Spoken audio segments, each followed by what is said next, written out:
That's what YouTube tells me. This video, I just figured I'd take and share a little bit about my life as day in the life blacksmith. Didn't know what else to call it because it's a day in my life as a blacksmith. If you'll excuse me, I'm going to extend out these feet here for a second. If you'll excuse me, let me get this up a little higher. Footage. Turning around the shop, shaky cam footage. I should have done this before the stream started, but luckily there's no one watching as of current, so we're good to go. Alright, now we got 2 people watching. You guys missed all the shakiness. So I've got some copper bowl orders that I got to take and fulfill today, so I'm going to go ahead and work on those, get to forging and stuff, and that's what I'm doing. So it's a day in the life kind of thing. Figure I'd bring you guys along for a little bit. Oh, hello, hello. Hello everyone, What the Forge, Rusty Hubcap Forge, North Country Forge, Billy T, good to have you here, Hammer Time, New York. As always, a pleasure. So, today I'm just forging some copper work. Just got back from Quad State, really enjoyed the event. It was an amazing event this year, just on so many levels. I'm not going to say too much because Jessica and I, we have a video coming out on that. It's a lot. We got a lot of thank yous and a lot of different things we want to say on that. But it was a great time. So many good people there at Quad State this year, and just an all-around, just an all-around awesome experience. So today I'm with working on copper work. I am going to start laying out bowls here. So I do this with a ruler. This was provided to me by Champ Ironworks. I got this from him at Quad State. Wonderful ruler. Folds in half. Awesome little bit of kit there, like to say in the UK. We got to make a couple little 8-inch bowls and a couple 6-inch bowls. And some 8-inchers just to get the stock back up of them. I usually like to keep some bowl blanks around. That way I could just quickly throw them in on a heat. So, draw our little circle here. There's one. See if we can get 2 out of this.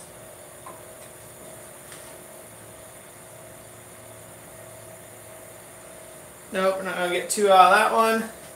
So we'll drop that down, make those 6-inchers. Hello, everyone. Hugs to you there, Penny.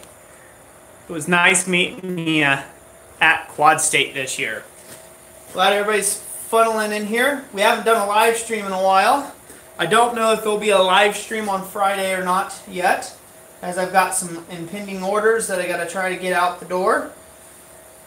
That's my usual trip. You guys know it. I say it all the time.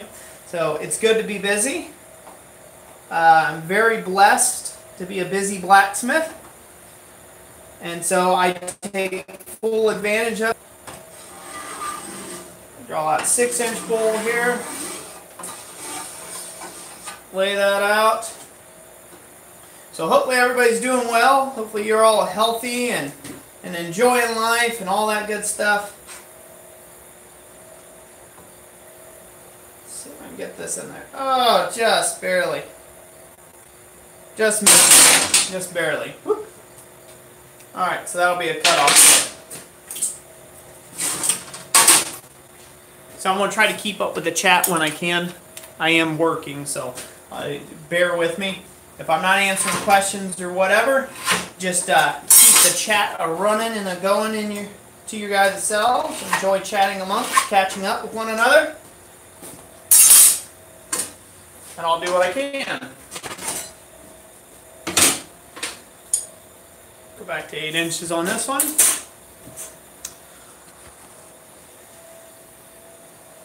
Howdy, howdy. Frontier Forge, good to have you.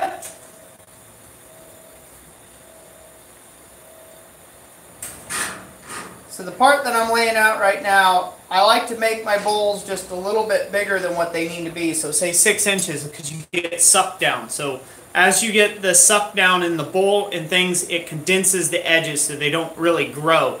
So they're kind of a point of no return on that. I always make them a hair big. That way if there's something wrong with an edge, I can always grind it down a little bit. No one's ever complained that the bowl's a little bit too big. You know, it all works out just fine. But if I need something accurate and exact size, I have a rim that I can trim off and trim down to an appropriate size for the customer. So that way I can have a 100% accuracy in the work. Now, I usually find that whenever you're doing any sort of shaped work like this, it lends itself, this is 1/8 inch or 10 gauge plate. It seems to be, with my swedge blocks and the stuff that I have, to have about a 1/4 inch, make it a 1/4 inch in diameter larger than what you think it needs. So if it's a 6-inch bowl, you make it 6 1/4. If it's a 7-inch bowl, it's a 7 1/4, so on and so forth. And that holds true up until about 8 inches, and then you got to start going to half sizes. And so that's just what I have found with the several thousand pieces of iron copper work I've put out. Your results may vary ever so slightly. See if I can fit this on here. No, we should have stuck with 6 inches.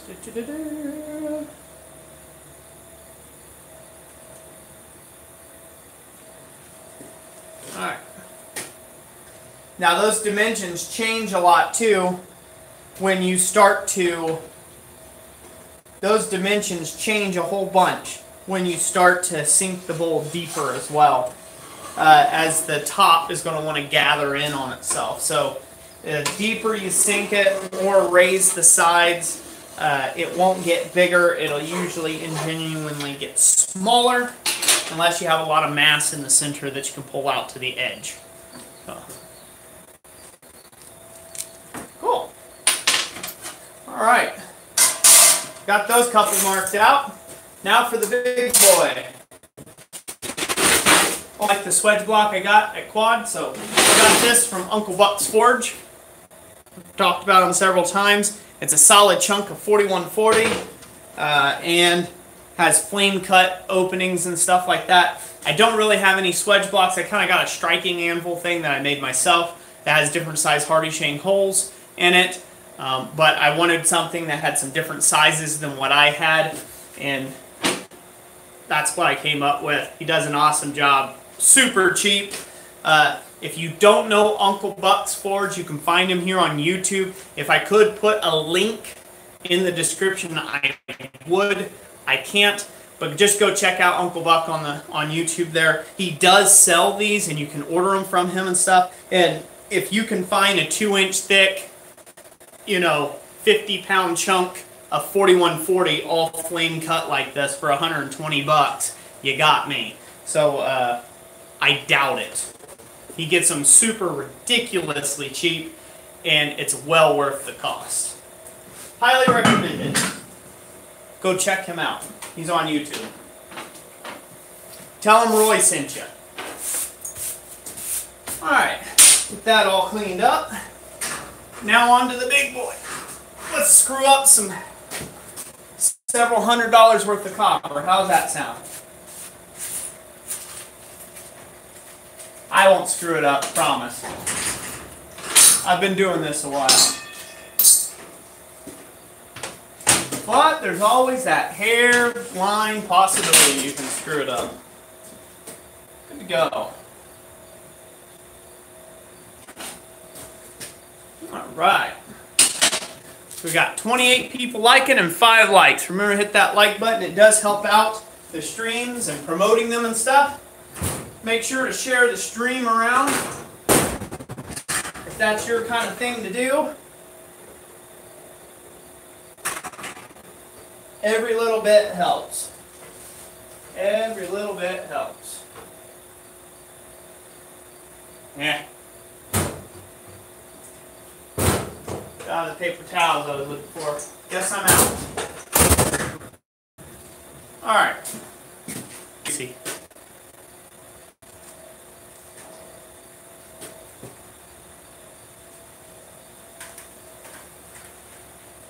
Cool. Thank you at the Forge. Appreciate that. And I look forward to seeing you get back in the shop as well. Alright, so this one, I've got to cut a 12-inch bowl. And if, well, this is kind of a grade school thing, or at least should be a middle school thing, how to use a pair of dividers. Dividers, basically you take whatever that number is that you're going for, say it's a 12-inch bowl, and you divide that number in half. That's what you set your dividers to. I always leave about a 1/16 extra of an inch there, give or take, for the suck down of the shear as it goes through, and a little bit of cleanup work if you're trying to cut it accurately. As I previously said, I leave a lot bigger diameter than what I'm needing, so I can always trim back if I need to make it absolutely accurate. Just a little pro tip there for you. Right in the middle of doing it. How you like that action? So I'm starting on the number 1. Another way I like to set up my dividers for making circles, things of that nature, is I never do it from the end of the rule. The end of the rule can be cut crooked, it can be cut unsquare, things of that nature. Hopefully you guys can focus on that. And so I always like to come up to the 1 mark, set one end of the dividers on that line, and then just deduct an inch, so to speak. So there's a little bit of stuff like that, and then you come up, clear up here to 7 inches. So 7 inches from 1 inch, you deduct the inch, that's 6 inches. That's exactly half of my 12-inch diameter circle. You get a much more accurate measurement that way, and everything plays out a lot better.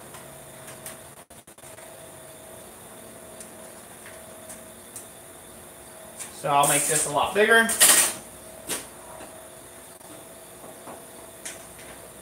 And now we're going to throw down some copper here when we get to forging these here in a moment. So I'm only going to run until about 5 o'clock or just shortly before. We'll see how far I get on this process before dinner. And so if you guys want to stick around or come back in and check it out later, I understand. We're kind of doing a midday thing here. I just wanted to get out of the live stream and catch up with people. I haven't been here in a while, so.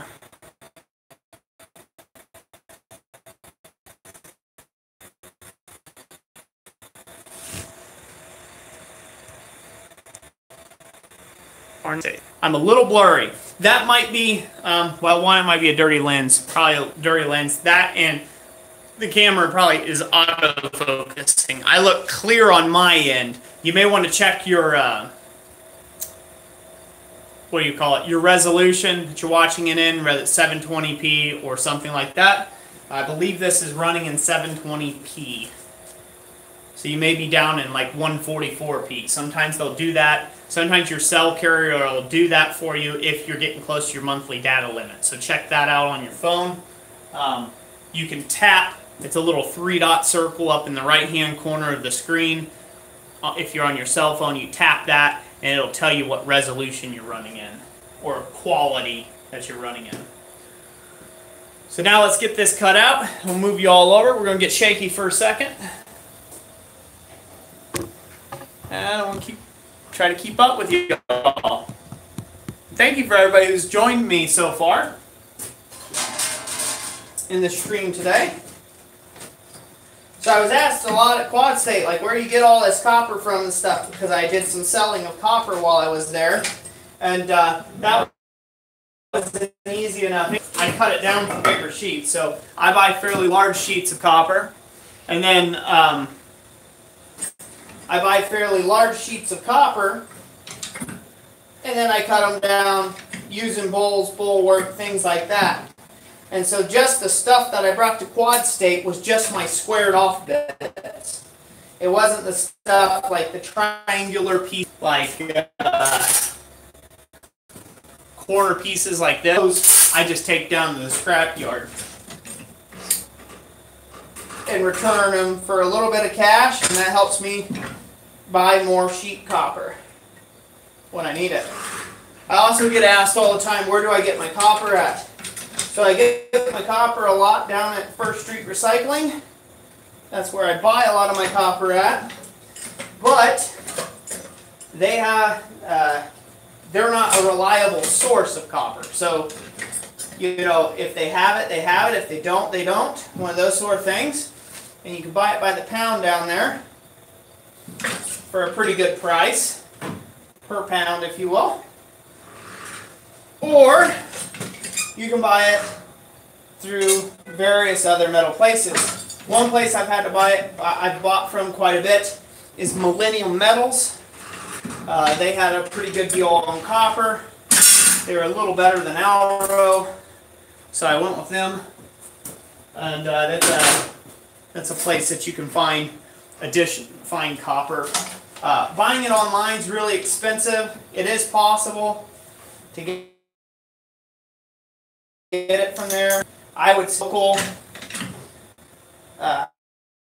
supply store that you can get it from. Better bet.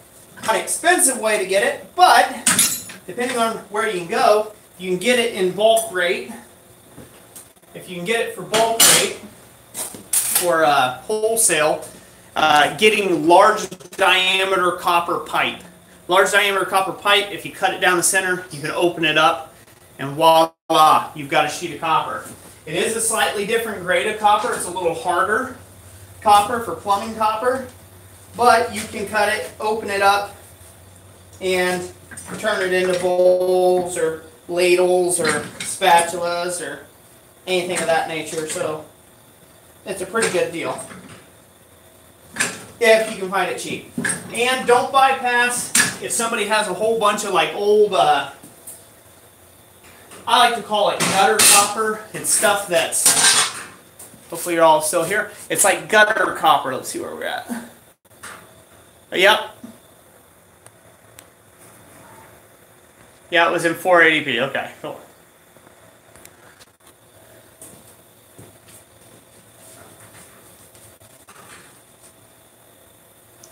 Adam Robbins. What was I going to say? I forget. Anyways, like old gutter copper. Sometimes you can get roofing copper from like roofing stores and things like that. And so there are some additional areas that you can get copper from. You just kind of have to get a little creative sometimes. Finding it in this thick a gauge is difficult, and just be prepared to spend the money. That's all I can say on that. You will have to spend the money for it. The price will be quite spicy. Buying it brand new.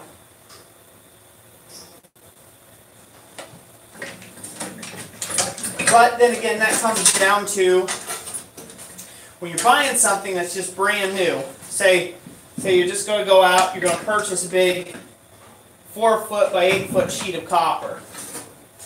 You have to ask yourself on a big 4-foot by 8-foot sheet of copper is, what is my ROI? Am I going to get a return on my investment here? Why do I need a copper? Why do I need the copper for? Is it just because I want to fool around with some copper? In which case, the return on your investment's not that great. In fact, it's really, really poor. And if I were you, I would withstand, I would abstain from buying brand new copper.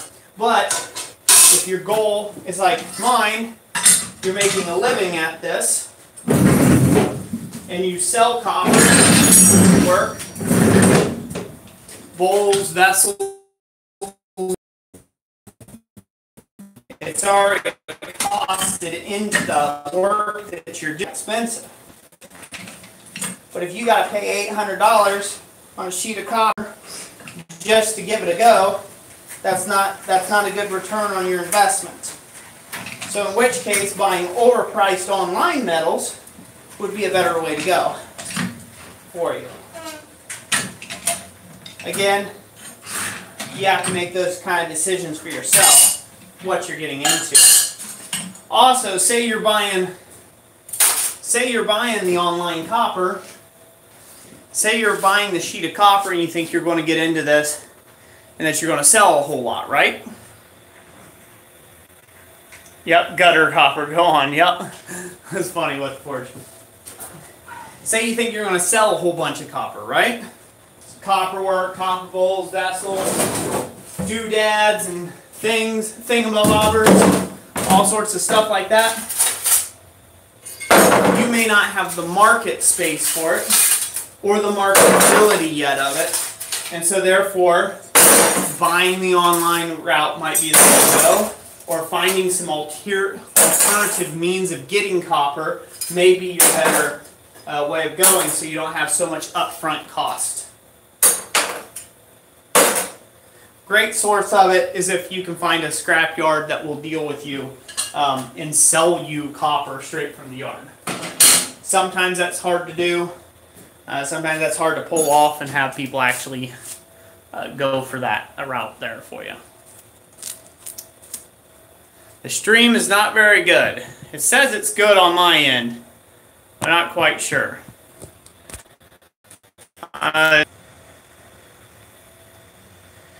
Again, if you guys are watching this and the stream isn't that great, I apologize. I've got 2 to 3 bars of service. Someone might have called me or something. Feel me? I'm dismissing some notifications. Maybe that'll help out. Shane Ladon, hello, good to have you here. Hopefully everybody's still here. As far as the interesting part of the stream, if that's what you're referring to, no, this isn't very interesting at all. This is just Roy working. Catching up. Hopefully I'm not missing anybody. Good to go.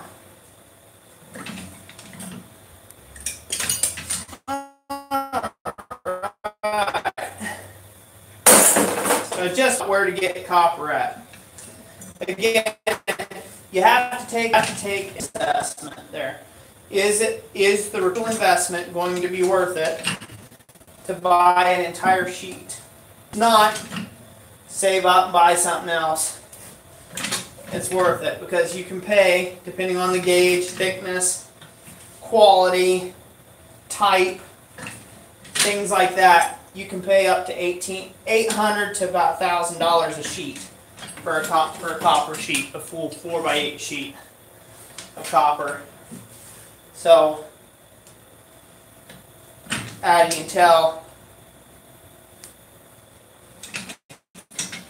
that may not be in your billfold. Put this all in here.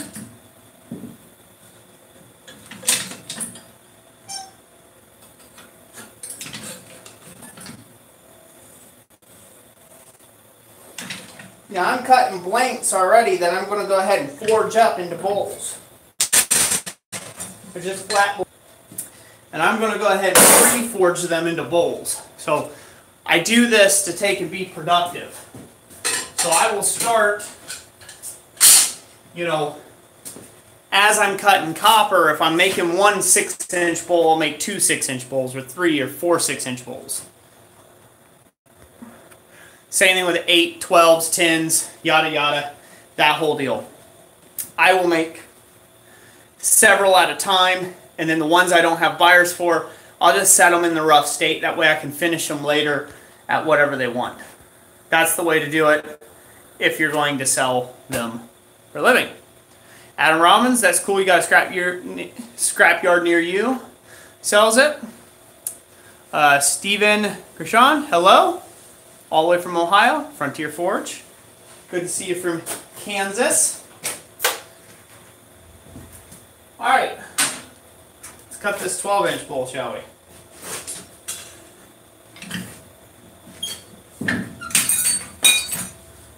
Cut this off. It's a weird dimension.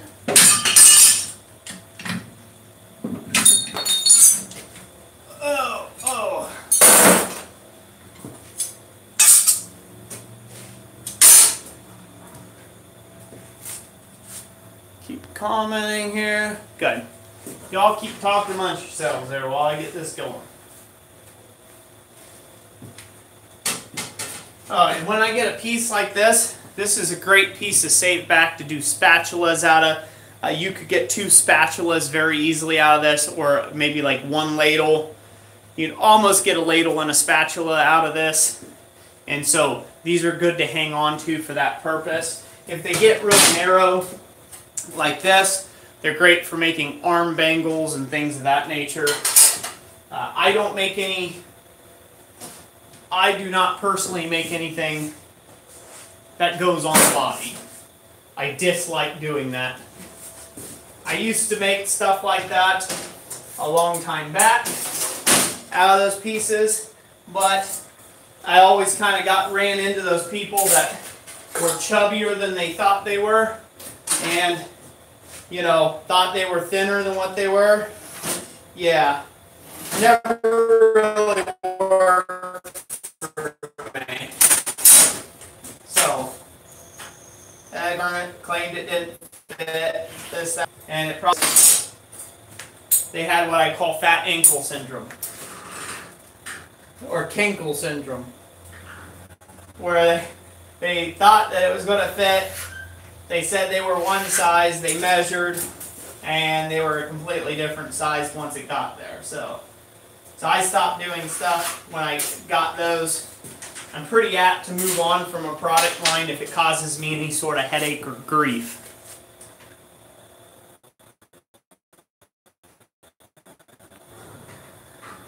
Berta, that's cool.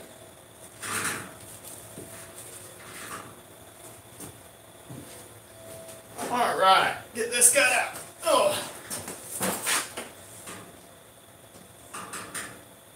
Sometimes where I wish I had a pneumatic one of these, all I have to do is step on a pedal and feed it.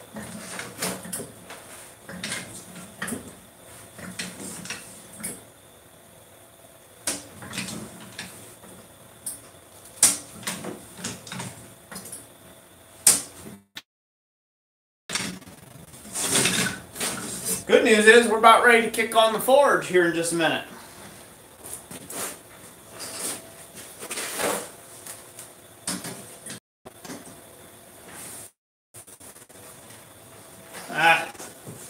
Running into small shop problems. Let's rotate this.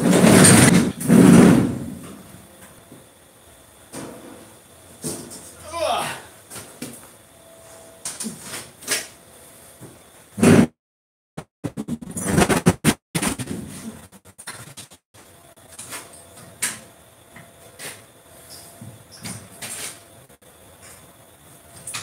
So the shear I'm using, from Harbor Freight, UK, or they have what they call like a Princess Auto or something like that.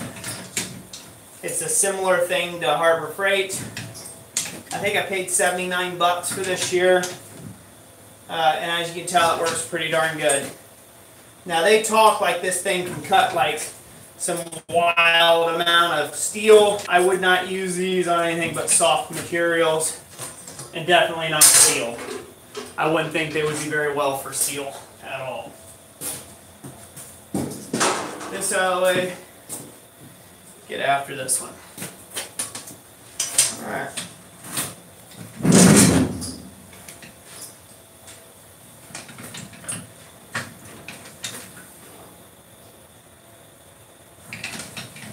Keep cutting this out. This is about like watching paint dry.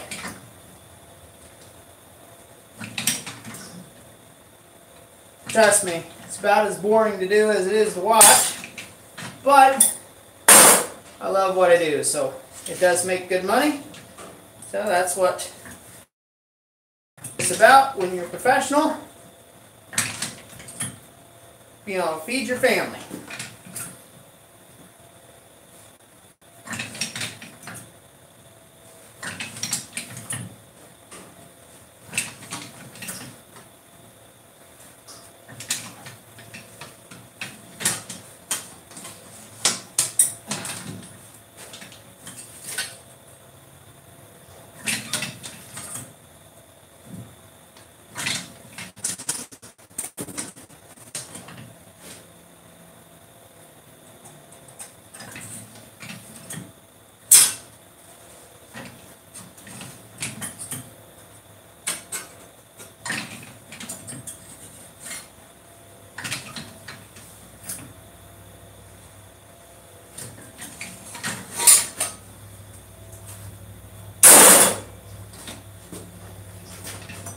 This is a cut.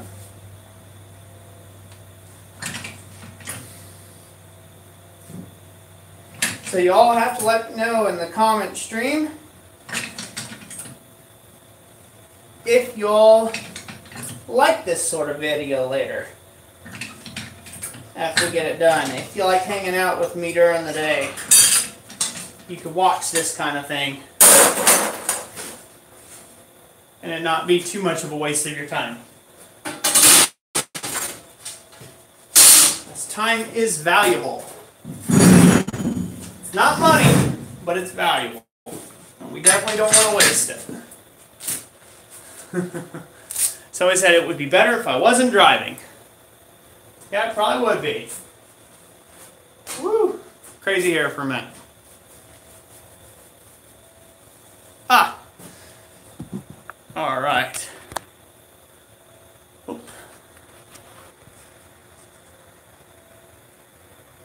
Mike Sommers, hello. Make sure I'm not missing anybody. Andre Grenier, hello. Corey Shire, hello. Netrina, hello. Good guy, everybody. Yeah, Ben Tubes, it all would be better if you weren't driving. Don't go getting yourself hurt now.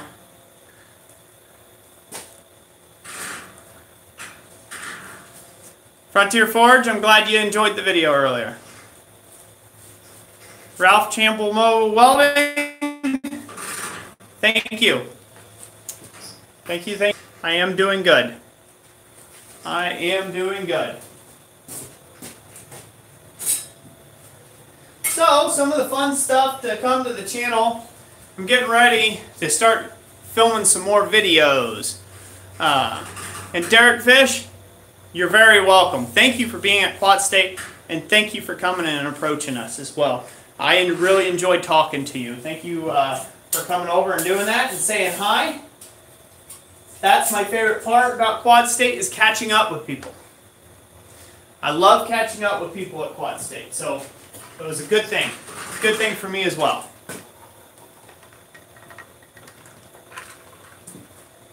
All right.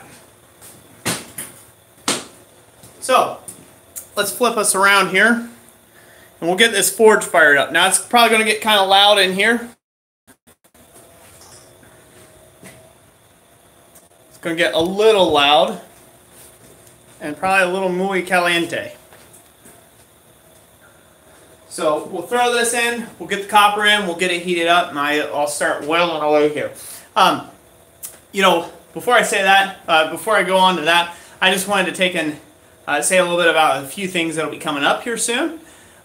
You know, the channel, we're going to keep putting out content. I did a lot of like little like sit down chatting head things. We're coming to the end of the pile on those. There's like, I believe there's like 5 of those left. And then we're starting this new cycle of videos. With that being said, there's 2 ways that we're going to be doing videos in the future. One video in the future, we're going to try to keep it from anywhere from about 3 minutes to 8 minutes, no longer. We're trying to aim for that 5 to 6 minute mark on like tutorial type snippet videos that I find that would be useful. So this way you don't have to watch, you know, a 45-minute demonstration of me doing something. We will be doing some more longer project related videos as the shop slows down, as it tends to do after the first of the year. We will be doing some more of those. Like for those guys that like the longer 20-minute long videos, we will be putting some more of those out, but it'll be after the first of the year. The other style video that we're going to be putting out is, you guys will notice that we did the creation of, like the creation of a sledgehammer, the creation of a bowl, the creation of a leaf bottle opener. Those videos we are putting up on YouTube more as an entertainment value, but YouTube is a secondary to our main purpose for those videos. The main purpose of those videos are to have a video plug for the actual item on our website. Okay, so what that does for you, for those of you that are trying to you know, run a business, if you're paying attention, an online business, Google loves information. The more information you give it about yourself, the more you feed the beast. I've said this 100,000 times now probably. The more you feed the beast, the more it likes you. So the more you give information, you give it about your website, your products, the more places they're mentioned. Facebook, Instagram, Snapchat, Twitter, YouTube, your own Google site, web pages, Yelp, Yellow Pages, like, you know, wherever, people writing articles about you, this, that, and what have you, your products, okay? The more places they're mentioned, your online Etsy store, your Amazon store, those type stuff, the more map dots you have for Google to connect, they connect you with customers. So, with that being said, the videos that we're putting on YouTube, they're a way of funneling additional customers to our website to host our products. Not necessarily from YouTube to our website, but from the ethos out there, from the internet to YouTube, to our website, right? Okay? That is how it works. That's how it works, okay? So we will be doing that from, say, we're putting that on Etsy, putting it on our own website, and so things like that. I don't think Etsy allows you to share video links. I have to check into that. We've just started on this whole process. But again, more places you have your name, the more chances that you can have people find you. It's kind of like the more hooks you have out in the ocean, the more potential fish you may or may not catch, okay? So that's what we're doing those videos for. Now, I've had comments, you know, of long-time subscribers, and it's perfectly all right, kind of saying, no, we like the talking and this and that. Again, those creation of, and they'll be titled the creation of, those videos are not for the viewership. If you enjoy them, great. If you don't, great. Don't leave the channel. There's still going to be instructional content. It's just those videos aren't really made with the YouTube guy in mind. They're made with a customer in mind. They're made with a product or a service in mind. So they're a totally different video, but we are using our influence or the leveraging of how many videos we have on the YouTube platform as, again, a map dot to connect it for our business. So that's full disclosure. Everybody knows what those are. Enjoying those videos. If you did, you know, hit likes on them and share them around. You know, they really do help Jessica and I out, and they make stuff like this possible and make this video possible. So let me see here. Where are we going here? Somebody asked, "Are you ready for winter?" Let's see. I can tell from your videos you love what you do, Frontier Forge. Yes, I do. And Derek Fish, I'm glad our advice helped you at Quad State. So you're ready for winter? Yeah, I'm ready. I'm ready to stop sweating. As ready as I'll ever be. Andre Grenier, that's awesome. I got plenty of videos on the channel about forging your first pair of tongs, a bunch of different ways and alternative methods, and I hope that you'll find those videos helpful to you. Yeah, conservative speech, LOL. Yeah. Eric Fish, that's here. James Jones, or Jones W, thank you very much. I'm glad you like the content. Yeah, Ralph, that's exactly right. You know, you start posting everywhere and you get busy. You get busy because people can find you. You have a wider net, a wider circle of influence, gets you more customers, which is the way to be. And you know, you can get too wrapped up in that too, to where you're not a human being anymore. So be careful of that. It's hard but you know, Jess and I are getting pretty good at managing that to where we know when we just need to back away from everything, posting and all that stuff. Like, I haven't had any time to really do a whole lot on Instagram. We did a few posts, but we're not real super active. We like to be active, but we can't be as active as we like on there. Same thing on, you know, YouTube and other stuff. We try to be as active as we can for our viewership. And hi, Brian Ely. So, will you be adding more build downloads for purchase? Yes, Steven, I will. In fact, when I do, I've got an upgraded version. It's not out yet. I'm still waiting on the guy to give me the drawings back. But I've got all the upgrades that I've done here drawn up, and that'll be offered here fairly soon, within the next month or so. There'll be the upgraded version with some tooling and all sorts of tooling that goes underneath here. That for a power hammer, that'll be coming very soon. And then there will be an additional one when I build my 400-pound version of that as well. That's going to be a while. It's going to be later this year as well. And there will also be, I've got a few other ones. I'm not going to say yet. There are a few other ones, but they're kind of around the first of the year. They're going to be, when I get slower and I have time to actually work at them. Thank you, everyone who has been purchasing the plans. If you don't know of us, and that's a great place to point that out. If you go over to our website at blacksmithpdfs.com, that is a great place to find a load of power hammer plans, things like that. Jessica, actually, I'm telling you a little secret, Jessica has an e-course coming out very soon, centered around helping people with their blacksmiths, going real in-depth and kind of deep dive onto some stuff. I'm not going to say a whole bunch until that video comes out, so be looking forward to that. And she will actually have an e-course available that you can take and download and go through. But yeah, so there's some exciting things. I just wanted to kind of mention that video format, so I'll go ahead and rehearse it one more time for people to know. One type of video that you will be seeing on the channel are short 3 to 8 minute long videos around blacksmithing projects, things like that, stuff that we can do fairly quick and simply that can help you all out along with a process or a product. Okay, and then we are going to be doing promotional videos that you'll see, the creation of videos. Those are not for you all. We simply post them here as another map dot, but they are for you to enjoy if you'd like to enjoy those type videos. If you don't enjoy that kind of videos, it's got music to it and a bit of jump scenes and things like that. If that's not your thing, totally get it. We put out enough content that you can watch for, well, the rest of your life and not get caught up. So please move on to another video and watch that, whatever you're most interested in.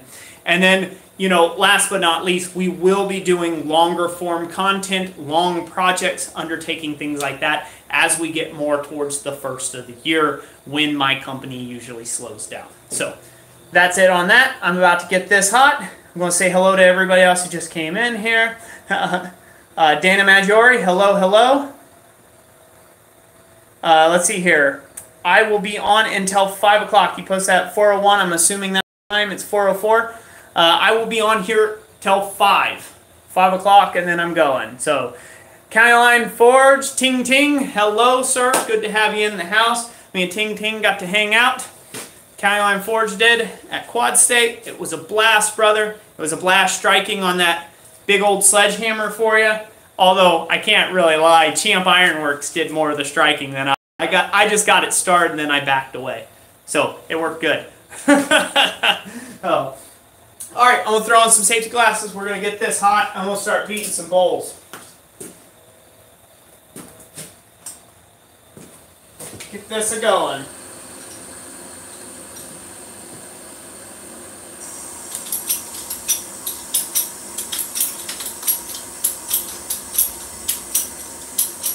Oh, come on.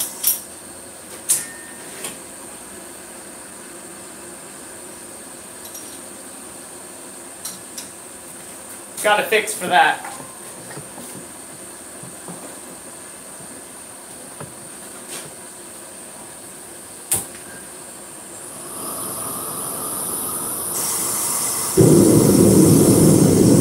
Light a forge with a torch. No burn or repair.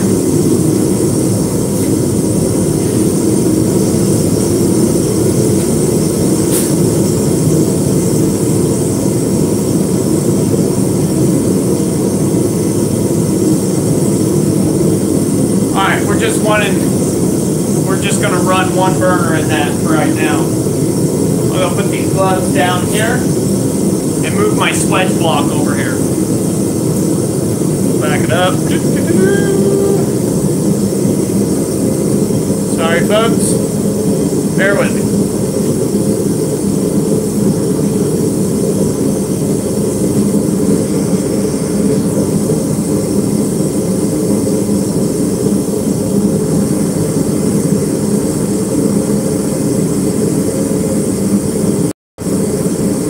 Hey, Tommy Wright, hello, hello. And I did think I said hello to Miss Penny, but hello, Miss Penny. See ya, yeah, he's a beast, yeah. You're very welcome, James. It was a pleasure. Big Mickey, it's going good. Going good. Got all the names in the house. We're getting funneled in here. I'll be right back.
Glad we wore you out this weekend, Miss Penny.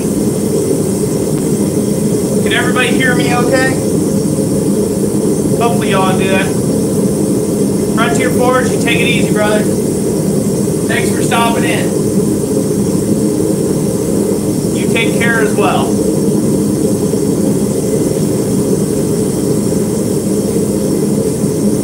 Get this heated up. So, I hope everybody, remember to hit that like button, by the way, on this stream, when you're heading on your way out or when you just come in. Don't forget to hit that like button. It really helps us out.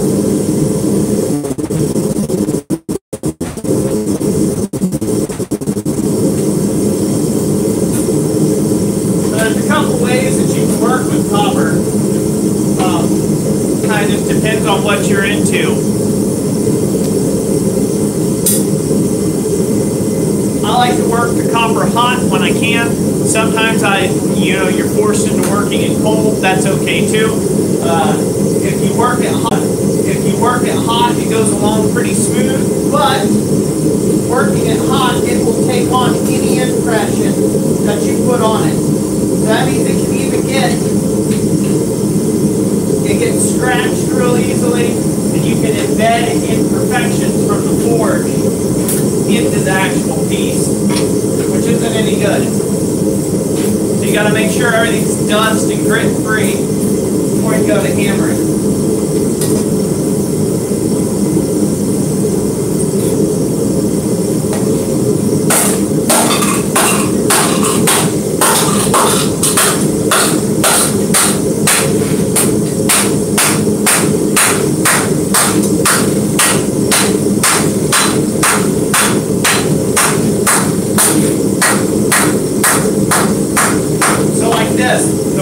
The end grain here puts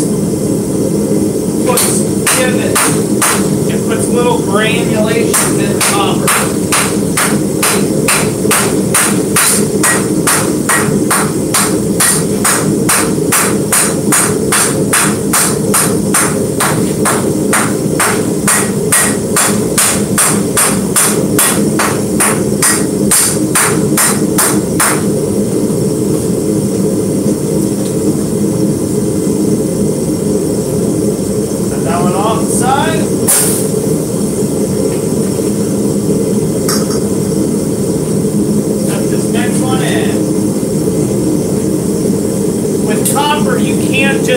In while you're working on one, because they take heat very quickly and then they burn up very quickly, so you gotta be real careful.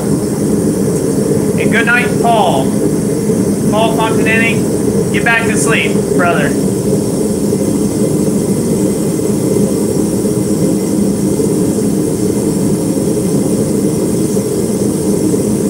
Steve, Gretchen, yeah, same process with metal bowls, like steel bowls.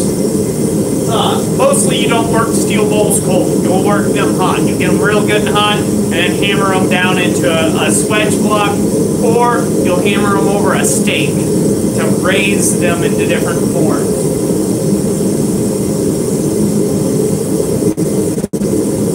But you want to be careful, again, not to get too carried away. I've done it before. I've tried to put in like 2 or 3 billets at a time and pull them out one by one and hit them up. People say you can't burn anything in a gas forge. Yeah, but you sure can melt the heck out of it. So it doesn't really work with copper to try to be super production mindset. Give yourself the break in between heats to get a drink of water, lay out other materials, whatever, as you go along.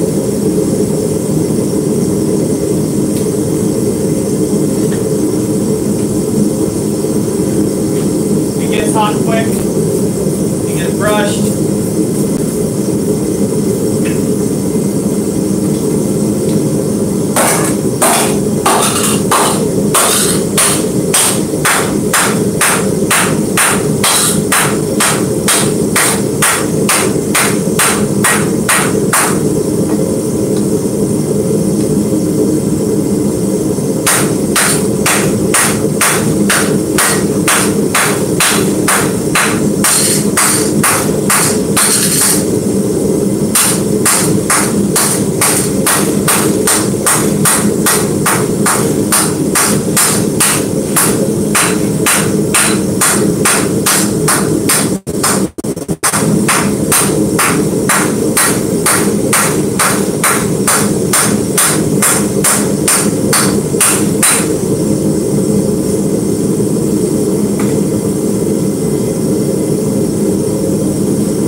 Believe it or not, this does actually take some skill to do this.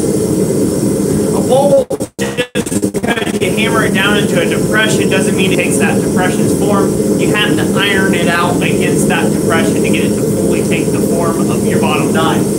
So you do have to be able to notice where the flat spots are, the highs and the lows, and be able to work around those and hammer on them. So it does take a little bit of time. Get used to that, but you can do it. It's not a big deal. So I get this hammered up here, and then I'll move on to the 12-incher. Then you get it real fun and a lot of heat. James, take it easy. Be good on yourself, brother.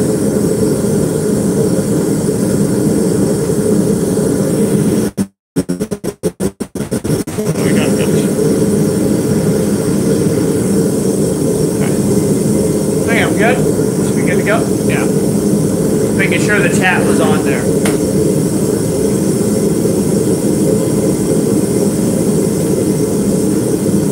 Alright, so what's everybody up to out there today? Getting notifications. Excuse me.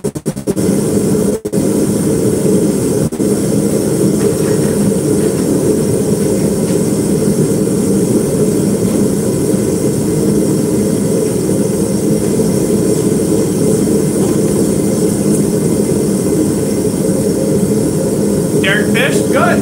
In the shop. Organizing. Good thing to do.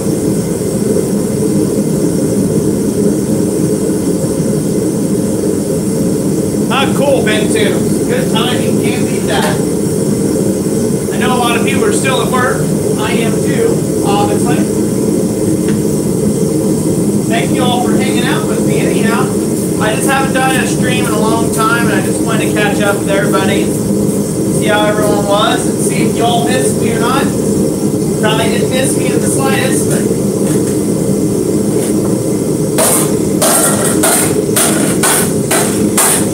sure was worth the shot.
annealing heat, quench it, and it gets set off to the side.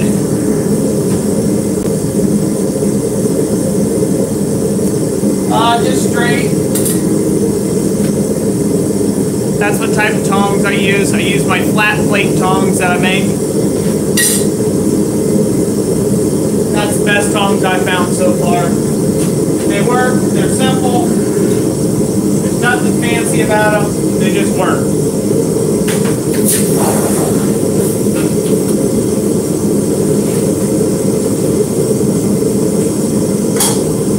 Tooling doesn't have to be complex, it just has to work, that's all. Alright. Set this off to one side. Get rid of this swedge block, throw on my other swedge block, my 12-inch pull now.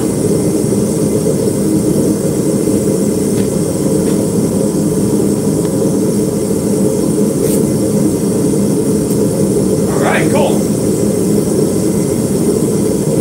27 likes and 20 watchers. Appreciate y'all stopping out and hanging with me.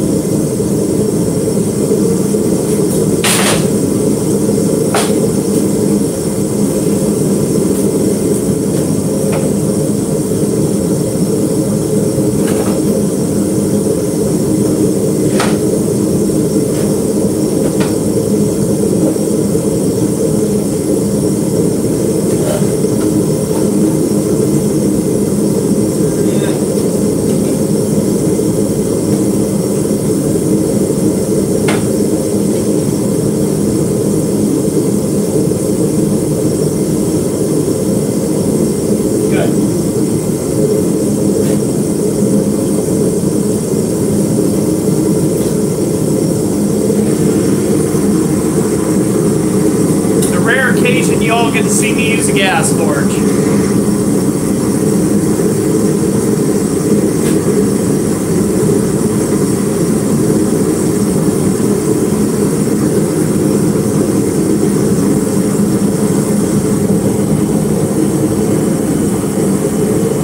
Just because it's bigger, we'll kick on 2 burners. How about that?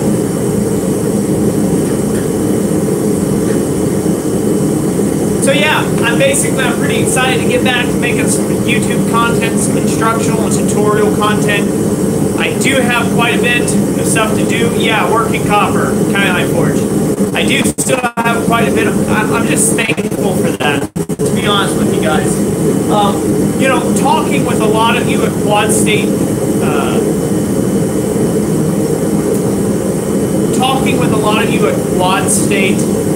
really kind of helped refresh my mission with the channel and kind of like what I'm doing this all for. Although, you know, YouTube is not like, again, it's not the pinnacle for me. It's not, doesn't represent a very large portion of my income or anything like that. It's a very small, little, tiny, not insignificant. It's a significant enough chunk to care about with the videos and stuff. But again, it's a small portion. But what makes YouTube special to me is all of you guys out there, all of you subscribers, and getting to meet some of you this weekend was an absolute blessing. It was a blessing to Jessica and I both. I can't thank you all enough for making us feel so welcome. We really did appreciate talking to you. And so it helped me kind of think about redoing, you know, what it is that we want to do and how we want to take the channel forward. So, you know, I want to do great content. I want to do tutorial content to help people out. I'm just more interested in inspiring people with what we do. So that's what we want to do with this channel. And just meeting some of you and being blessed to have the work that I do, talking to some of you. Again, it just highlights, it's very humbling. I'm very grateful for everybody on the channel, and I'm very grateful for everything that God's blessed us with as far as the business. Because some people, you know, they have to, you know, go to a 9-to-5 job that they don't like. And some people like doing their 9-to-5 job. But, you know, there's people that have it a lot worse than I do. Yeah, I'm just thankful. I really am. Just so thankful. Thankful. Here, so I'll tell you about, I know you have a video about why you don't like rounding hammers. I just picked one up at Quad State from Dave Cusser. It's an awesome hammer, but moves metal. It moves metal really fast. But it does seem to be a bit inaccurate with that, so. Here, I'll answer that here in just a second. My metal's hot.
That up separately.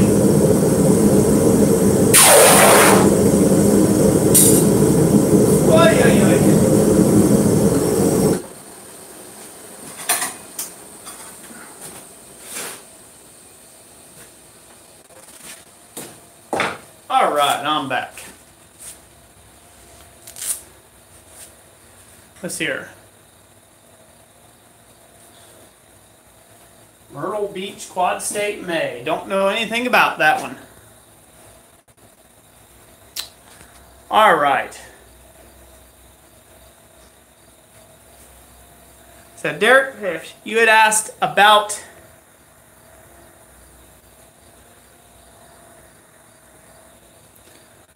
let's see here. So Derek Fish, you asked about rounding hammers and my purpose behind not liking them, I'm assuming. So I've mentioned that, I mentioned in that video, and I still stand by it basically. You have to pick a hammer that suits you. I'm not a fan of rounding hammers for the fact that rounding hammers are not accurate. They're not accurate enough for the work that I do. People say yes, they are. They say they're great. They're this, they're that. They are a big metal club on the end of a stick for most people. And the reason why is people pick too big of a hammer and it becomes this big metal chunk that gets unwieldy and out of control. It has blind spots. You can't see where the metal's moving at or going from because you have a gigantor size hammer face wailing at a 3/8 inch round bar. I do not subscribe to that method. Now I have nothing wrong with farrier clipping hammers, you know, small rounders, stuff in around the 2 and 3 pound range. Those are controllable enough and you can use them to great advantages when they are made right, okay? When they're made right and they got all the right surfaces and curves and stuff that you need for them, they work very good and they are an efficient hammer to use. But they do develop a certain styling, and that styling has been popularized by Brian Brazil. There's nothing against Brian Brazil. I think Brian Brazil is a great guy. Again, but he has a style. He's developed a certain style around his work, and so therefore he's developed tooling around that style. And so since he has a style around his work and tooling around that particular style, when you start adopting those kind of methods, you kind of start adopting more of his style. You can't, it doesn't translate so much into other fields. Now, with that being said, there's farriers that use like these little light whippy hammers like that, and they like to work with those. But you try to swing that against a 3-pound hammer that you're forging on, that's not going to work. It's not going to get the job done. So you got to take and have a more reasonable size hammer to be welling against a 3-pound billet of, say, Damascus, right? So for large moving operations, doing a 3 or a 4-pound rounding hammer over the horn or something like that, or using drawing out techniques at the anvil, say you have radiused edges on the anvil, and that it will work in conjunction with that very well. A rounding hammer is perfectly fine for you, and that should be your thing that you do. I do not use a rounding hammer in my work. I didn't start with it. I started with cross peen hammers, straight peens, and ball peens. That's where I'm at, and that's what I'm most comfortable using. The type of work that I do uses a lot of shouldering and a lot of different techniques right at the anvil that need to be precise joints when I'm done, so I have very little cleanup. And in which case, I don't have time to fool around with a big radius of a rounding hammer. It does not have the joints or the controllability that I need for my type of work. My type of hammer that I use is a square-faced hammer. It's square. And I made it square for a purpose. That squareness allows me to square up my hammer with the edge of my anvil and other tooling so I can do more accurate work. In my mind's eye and the way I work, it allows me to do more accurate work than what something that is round or a radius can do. Sometimes they do like a square round kind of hammer. Sometimes they're just 2 rounds on both ends. Sometimes they're like a square, one's a rounded square, one's just a flat square.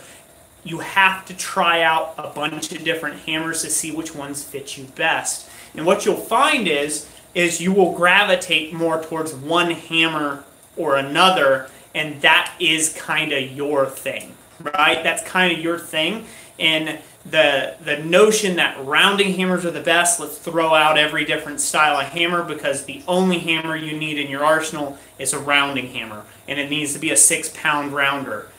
That's farce. That's a complete waste of garbage way of thinking, and I'm not afraid to take and tell anybody that.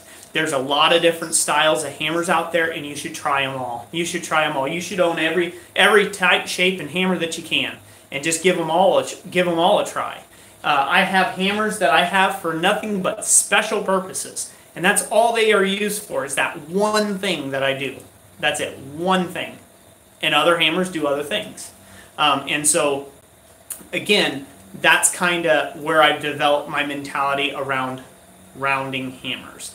I do, again, they do have their use and they have their usefulnesses, but in my shop, I've got a little small rounder, but again, it doesn't get used very often. It only gets used in the occasion where its face, that crown that I ground on the rounding hammer, has the exact pitch and angle and curvature that I'm trying to get into a piece. If it has it, I use it, and it's a great thing. So try on a bunch of different types of hammers.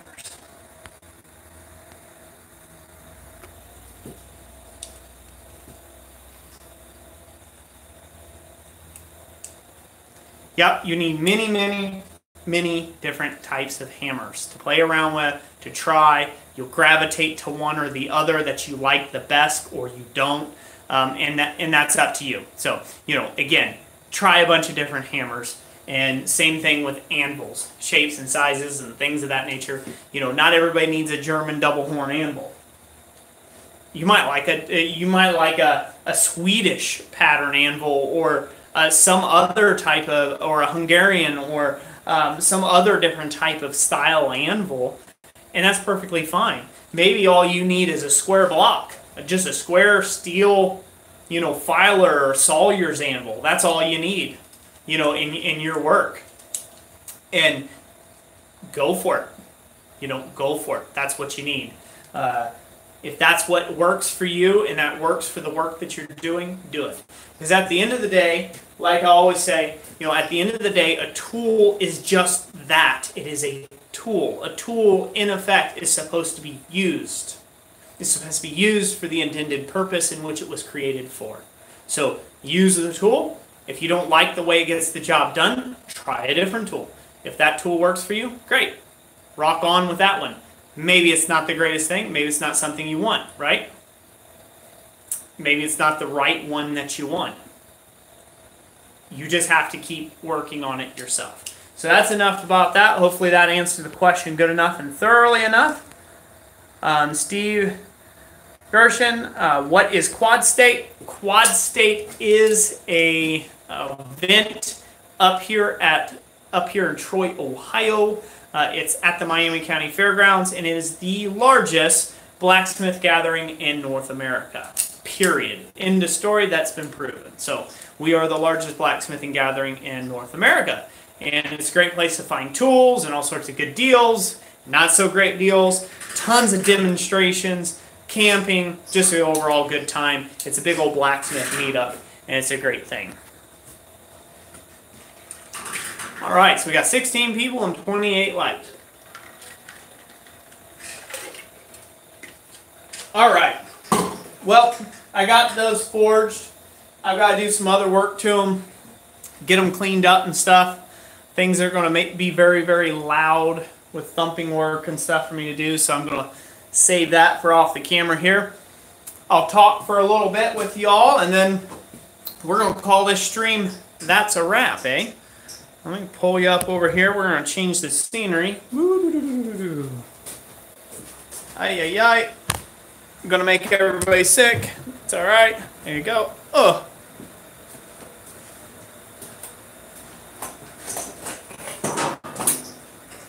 Yeah, you're welcome, Steven.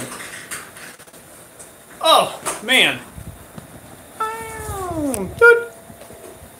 Oh, let's have a chat. So, now I can answer any questions or comments or complaints or anything like that people may or may not have. Oh, this would be good. We got 17 people. We're going to get personal for a minute. Whew. So, some of the other stuff I got at Quad State, I'll go ahead and say that. I had Yamez over at Island Metal Forge. You ought to check him out. He made me this here. This cool little spooky dude here. I believe he started with 1-inch square stock on this. It looks like it. He was wailing away at it, but he calls them his Mawabos. And he made that for me. And that was a really cool gift. Glad to get that from you, Yamez. Thank you, sir. Also, had Alan at Curiosity Forge make me this little thing here. I don't know if everybody can see that.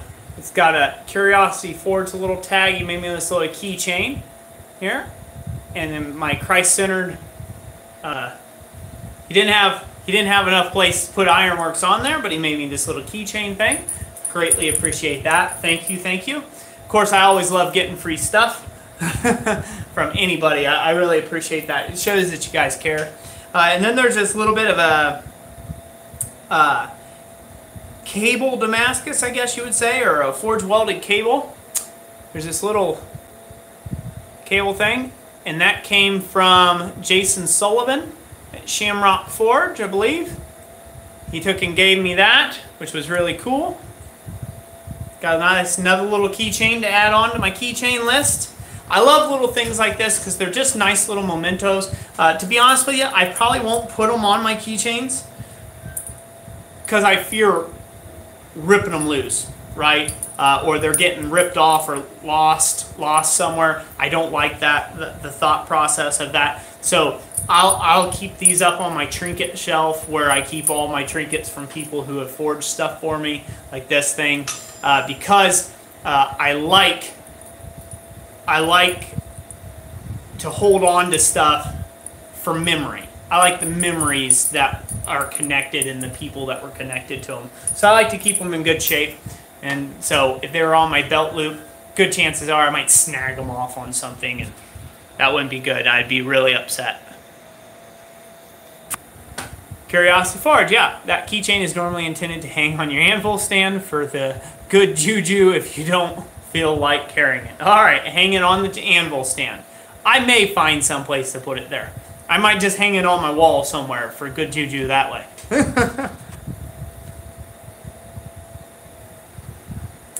Steven, Sofa's a good one. Abana puts out a great one. You should really take and get a Abana membership, especially if you're in North America or if you're out.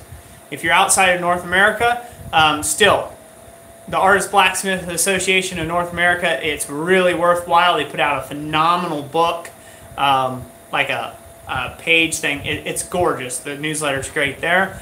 Also, I'm going to be kind of a contributing writer to the Sofa Sounds, which is out of there.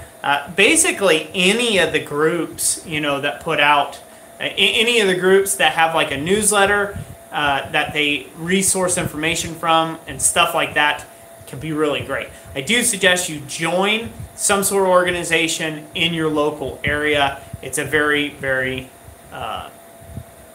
it's a good thing to make connections and things like that. I've made a lot of connections. For a business point of view. Groups, a lot of blacksmithing groups don't get in too much into business, so. Yeah, the Anvils Rings magazine, Ben Toombs, that's exactly right. They put on a really great, I love those magazines. Love them, and they're good. And actually, Tom Latney is a contributing writer to, I believe it's the Hammer's Blow. It's either the Hammer's Blow or the Anvil's Ring. I can't remember which one he is. But he puts a lot of good work in there. So definitely worth to check out. Oh, and let's see here. Then I got this here from Champ Ironworks. Again, this was a really great thing, a ruler. He doesn't have a website yet for it, but as soon as he gets one, these rulers are awesome. Used it today. Liking them so far. They're just a simple ruler, fold-out ruler that goes 2 feet long.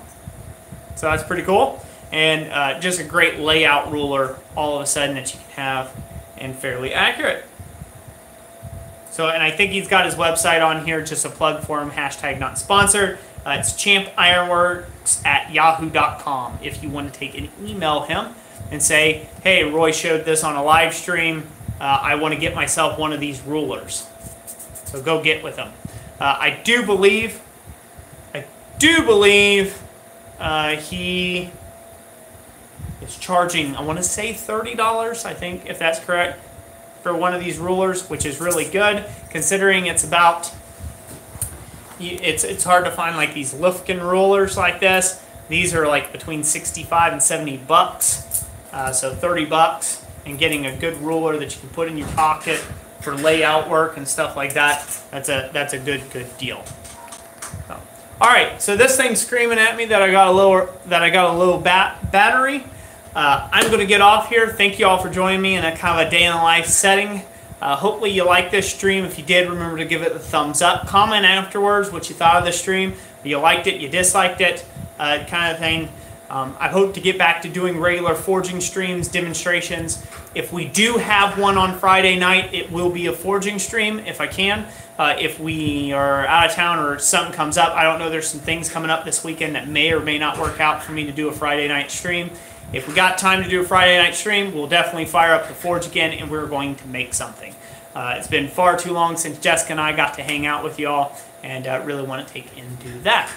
So, without further ado, I'm going to get out of here. I'm going to get ready for dinner. God bless each and every last one of you. Thank you all so much for joining me in the stream. I hope God blesses all of y'all's week and the rest of this weekend if we don't get to catch up with you before next weekend. So anyways, God bless you all. We'll talk to you later, and bye-bye.